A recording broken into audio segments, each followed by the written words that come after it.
War did not come to Westeros with men. In the dawn of days, the children of the forest fought the giants. But neither race sought to destroy the other, or lay claim to the continent. They couldn't. The children hunted and fought with dragon-glass arrows and spears, and the giants had only the branches they pulled from trees. Nor could both races fill more than one of the 7 kingdoms of today.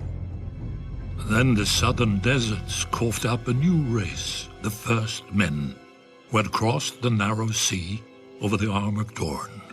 Unlike the children and giants, the first men lived in huts and villages and farmed the land to eat. And there were so many. As the numbers swelled, men needed ever more fields and timber. Of course, they saw that the great forests could provide both. When they cut into the deep woods, however, they stumbled on a strange sight.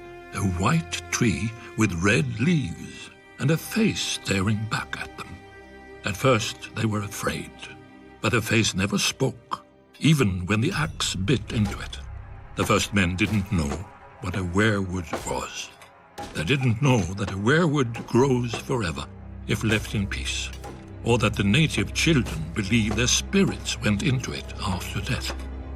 The children had no letters or runes, all of the history, songs and prayers, only the trees remembered. When the children looked at the cleared fields, they saw not white stumps, but their ancestors now lost forever, with their bones stolen to line the invaders' walls. Driven mad by grief, the children attacked. The first men had never seen a weirwood, but the children had never seen bronze. Their dragon-glass arrows glanced off the first men's shields, and their armor of woven bark split beneath the first men's swords. As the war raged, the children resorted to the one advantage they had, the magic of their old gods.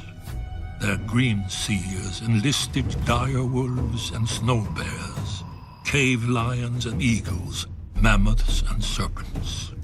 In return, the first men cut down and burned every weirwood they could find, fearing that the children would spy on them through the faces in the trees.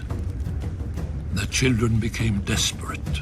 Their green seers called down the Hammer of Waters to break the Armored Dorn, destroying the bridge that men crossed into Westeros, and to flood the neck to contain men to the south. But the first men would not be stopped. Fearing extinction, the children combined their powers for one last spell that would save their people and their land from the invaders. By themselves, the children were too few to resist the onslaught. But if they could turn men's numbers against them? After hundreds of years and untold death and destruction, the wisest heads of the children and the first men finally prevailed. The children couldn't win this war, and the first men didn't want to win, fearing the cost of victory. Heroes and rulers on both sides met upon an isle in the God's Eye to form the pact.